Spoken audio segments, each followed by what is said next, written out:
जुदा होके हमरा से कैसे तू रहबू, अखिया के कजरा तू लोडवे। हेलो एवरीवन, हम यही बतावे खातिर रुगो लोगन के बीच में लाइव बनी आज कि हमार जे गाना बा सोनू टोन से भी गाना हमारा आवता। सोनू टोन म्यूजिक है, तो आप सबन सोनू टोन के भी जाई सोनू टोन पे गाना के सुनी और ढेर सारा आशीर्वाद प्यार दी। बहुत ही अच्छा वो चैनल पे भी गाना रिलीज हो रहा बा। जे बड़ भैया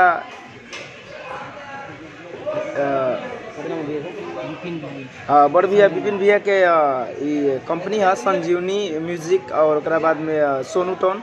तो सोनू टोन पर हमारा गाना बहुत ही अच्छा रिलीज होता था। वो ऑडियो वीडियो हमारे सब आवे वाला बा।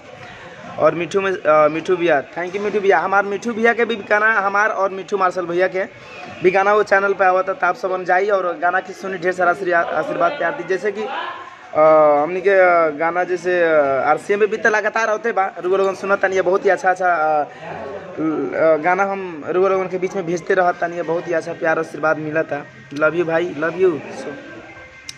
और उसके बाद में हमारे तो पता रहा कि हमारे को धनंजय धर का इंटरटेनमेंट चैनल गुरु जी आ गए हैं। और मेरे क्या बात है, नमस्ते प्रणाम। हम मिठू मार्शल, हमने दोनों भाई की वो गाना दूसरा कंपनी से आता सोनू टोन भोजपुरी म्यूजिक और सोनू टोन मस्ती से नया गाना उससे भी मिली डबल के सुने के। तो आशा ना पूरा विश्वास करता नहीं कि दोनों भाई के हमने हर गाना के बोलो RCM म्यूजिक से सुने नहीं, प्यार देवे नहीं, आशीर्वाद देवे नहीं। उसमें हमारा विपिन भैया की कंपनी सोनू टोन भोजपुरी की भी हमने गाना दोनों भाई के मिली। तो कृपया करके वो लोग ढेर सारा गाना के सुनी। वहीं पर एक बार सवेरे खोल के देख ली, गाना बहुत ही अच्छा वहीं पर रिलीज होता था। और उसके बाद में अभी तो भाई सब 220 आदमी जुड़ गए बड़े भाई। और RCM पे भी तो लगातार होते बा। बाद में सोनू टोन पे भी आवता।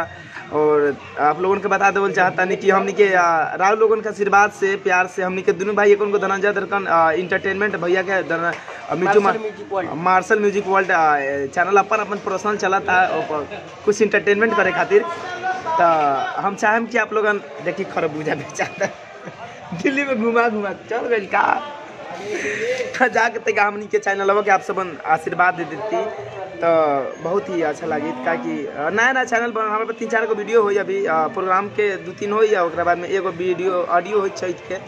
तो आप सब गाना के सुनिए, आशीर्वाद दी बहुत।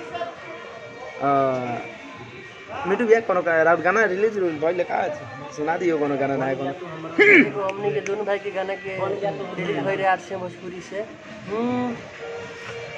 अरे देखो ही में लागतारू हीरा को ही नूर हो, ब्यूटी के राज तोहरा बाटे का हजूर हो। अरे को ही बन जा तू हमर जनाना, ना चाहे कौन खजाना।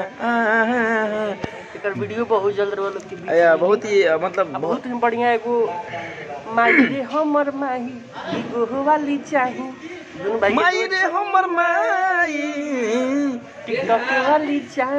बस इंटरटेनमेंट करावे खातिर वो लोगन के यही लॉकडाउन में भी गाना गावत रहता नहीं। तो आप सब वो गाना के सुनी, आशीर्वाद दी, प्यार दी।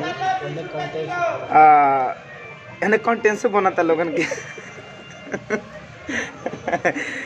बस अभी लॉकडाउन में तो आप सबन से रिक्वेस्ट बा कि आप लोगन घर में ही रही और घर में सुरक्षित रही। हो सकता 1 मीटर का दूरी बना के रखी। हमने एक खास बात हमने दोनों आदमी भाई बताओ तनी जे हमने के गाना सोनू टोन भोजपुरी से भी आ रहल बा। हाँ। गाना के ढेर सारा बस रुगो लोगन खातिर हम यही लाइव बनी है। फिर एगो सैड सॉन्ग गाना एगो लव सॉन्ग हाल फिलहाल में रिलीज हुई RCM भोजपुरी हिट से। तो लोग ढेर सारा आशीर्वाद प्यार दें दोनों भाई के। बहुत ही बढ़िया सॉन्ग और सैड सॉन्ग और लव सॉन्ग तो रुगो लोगन के बीच गाते रहता नहीं।